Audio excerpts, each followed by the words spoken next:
दोनों तरफ से हो रहा है, लेकिन टारगेट मेरा पीटीआई इसलिए होता है कि पीटीआई वाले बातें बहुत बड़ी बड़ी करते हैं। एक बार इमरान खान कहता है कि आजादाना माहौल में वोट होना चाहिए, फ्री और फेयर होनी चाहिए। 3 दिन से एमपीओ को होटल में बंद कर, गाड़ियों में बंद करके भेड़ बकरियों की तरह डाल के उनको अब वोट डलवाएंगे, तो इसको आजाद इलेक्शन कहते हैं? ये फ्री और फेयर इलेक्शन है? बिस्मिल्लाहिर्रहमानिर्रहीम। अस्सलाम वालेकुम नाजरीन, हर पाकिस्तानी, बाशऊर पाकिस्तानी, समझदार पाकिस्तानी की नज़र में इमरान खान बुरी तरह हार चुके हैं। सिर्फ इमरान खान अभी तस्लीम नहीं कर रहा है, उसका तस्लीम करना मैटर नहीं करता है, लेकिन हर पाकिस्तानी समझता है कि इमरान खान बुरी तरह हार चुके हैं। हाँ, कुछ ज़हनी गुलाम लोग हैं कि जो इस चीज़ को तस्लीम नहीं कर रहे। पूरी जो पिक्चर है वो वाज़े हो गई है कि इमरान खान बुरी तरह हार चुके हैं। पंजाब का वज़ीर आला मैटर नहीं करता है। परवेज़ अलाई अगर जीत भी जाता है तो उस जीत से इमरान खान की जो हार है वो नहीं बच सकती। इमरान खान बुरी तरह हार चुके हैं। वो नाज़रीन कैसे, मैं आप लोगों को बताता हूँ कि अभी जो ज़िमनी इलेक्शन हुए हैं, ज़िमनी इलेक्शन के बाद इमरान खान ने कौम से खिताब किया और वो कहता है कि अल्लाह का शुक्र है कि मेरी कौम जाग चुकी है। अल्लाह का शुक्र है कि मेरी कौम में शऊर आ चुका है। अल्लाह का शुक्र है कि मेरी कौम समझदार हो गई है। और पीटीआई के जो वर्कर हैं वो भी यही कहते हैं कि इमरान खान ने कौम को जगा दिया, इमरान खान ने कौम में शऊर पैदा किया, इमरान खान ने कौम को ये बताया कि ये चोर हैं, ये डाकू हैं, इनको आपने वोट नहीं देना है। ये क्लेम कर रहे हैं पीटीआई के लोग। तो ये बात तो वाज़ेह हो गई कि इमरान खान ने 22 करोड़ अवाम को तो शऊर दे दिया, इमरान खान ने 22 लाख अवाम को तो जगा दिया, लेकिन 150 अपने एमपीओ को शऊर न दे सका।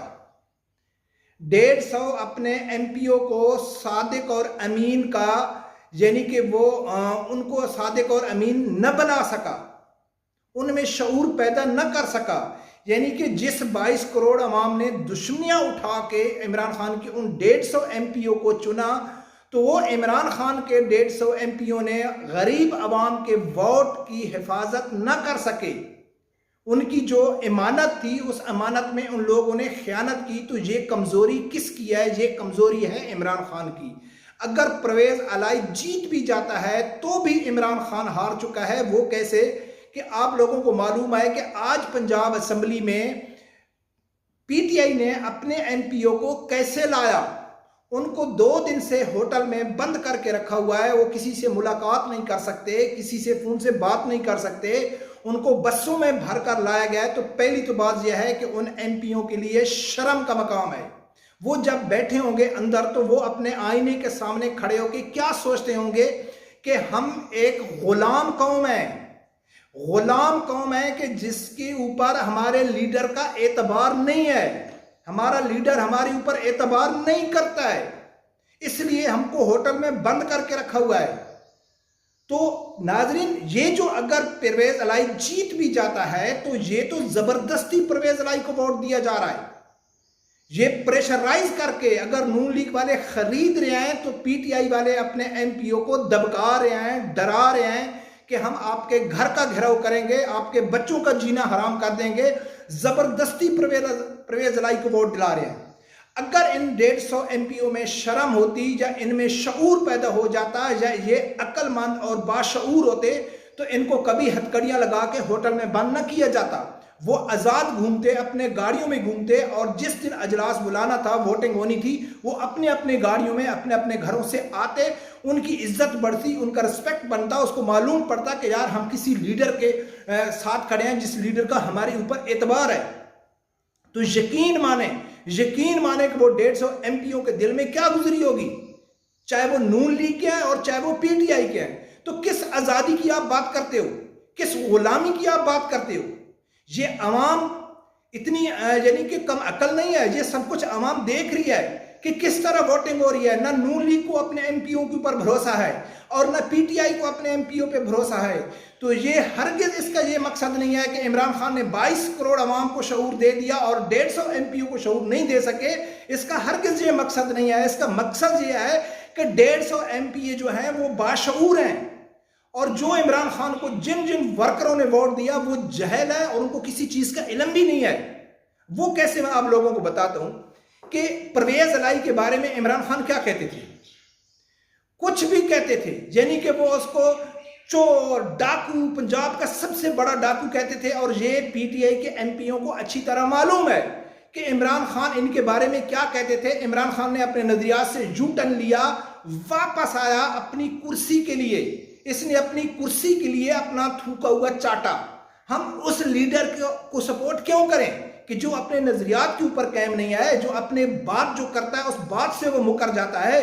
अपनी कुर्सी के लिए अपने 150-200 एमपी एमएनए को 10 एमएनए और यानी कि 4 एमएनए और 10 एमपीए के आगे वो उनको कुर्बान कर देता है कि भाई किसी तरीके से मुझे कुर्सी चाहिए। तो ये जो 150 एमपी हैं उनको अच्छी तरह मालूम है कि हमारा जो लीडर है वो नजरियाती नहीं है, उसका कोई मंशूर नहीं है, उसके जो जितने वादे और नारे और उसके जितने भी डायलॉग हैं वो सब झूठे हैं, फेक हैं। ये अपनी कुर्सी के लिए कुछ भी कर सकता है। तो नाजरीन यकीन माने कि ये जो मौजूदा इलेक्शन हो रहे हैं इससे ये चीज वाजे हो चुकी है। खासकर मैं पीटीआई वालों के लिए कह रहा हूं कि इमरान खान को जो 150, 160, 70 एमपी हैं वो समझ चुके हैं कि हम कोई इमरान खान के गुलाम है। ठीक है, इमरान खान ने हमको वोट दिया, इमरान खान की वजह से हमको वोट मिला, तो इसका यह मकसद है कि इमरान खान जो कुछ भी बोले हम करते रहेंगे। लेकिन ये तसर ये दिया जा रहा है कि इमरान खान ने कौम को जगा लिया, इमरान खान ने कौम में शऊर पैदा कर लिया। लेकिन फिर भी अगर इमरान ने शऊर पैदा किया है तो वो 150, 160 एमपीओ को शऊर किसने देना है?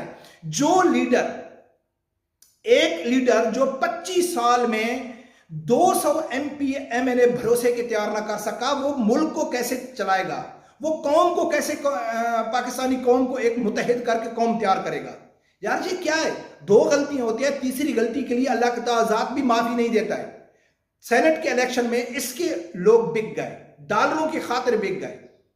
तरीके अदम के वक्त इसके लोग बिक गए।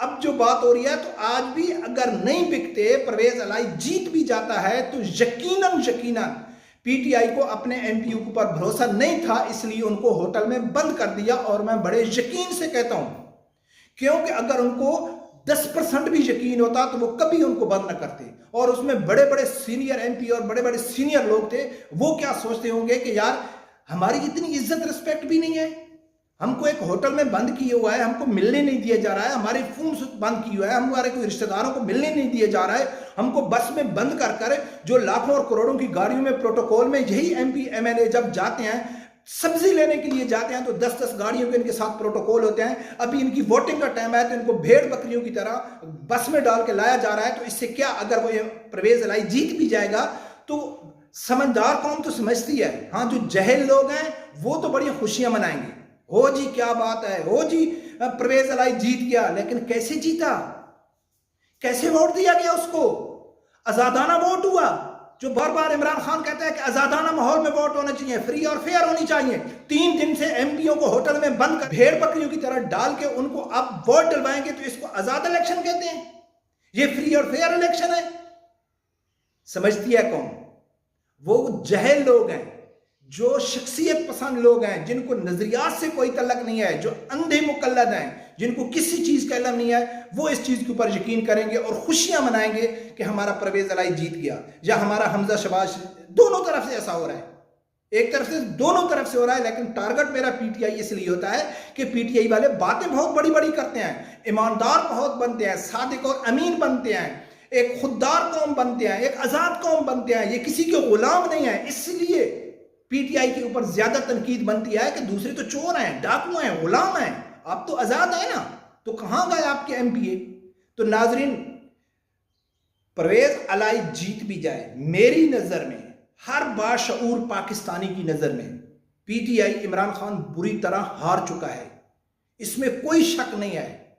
अगर इमरान खान यही पंजाब असेंबली में, फिर अभी तक तो मैं वीडियो अपलोड करूंगा तो मालूम नहीं क्या रिजल्ट आएगा, लेकिन अगर परवेज अलाई जीत भी जाता है तो यकीनन ये धांधली से जबरदस्ती एमपीओ को वोट दिलवाया गया। नहीं तो पीटीआई के जो समझदार एमपीए थे उन्होंने ये फैसला कर लिया था कि हमने एक डाकू को वोट नहीं देना है, एक ब्लैकमेलर को वोट नहीं देना है, जिसने इमरान खान को ब्लैकमेल किया और इमरान खान ने अपनी कुर्सी की खातिर उसको वज़ीर आला पंजाब का उम्मीदवार नामजद कराया।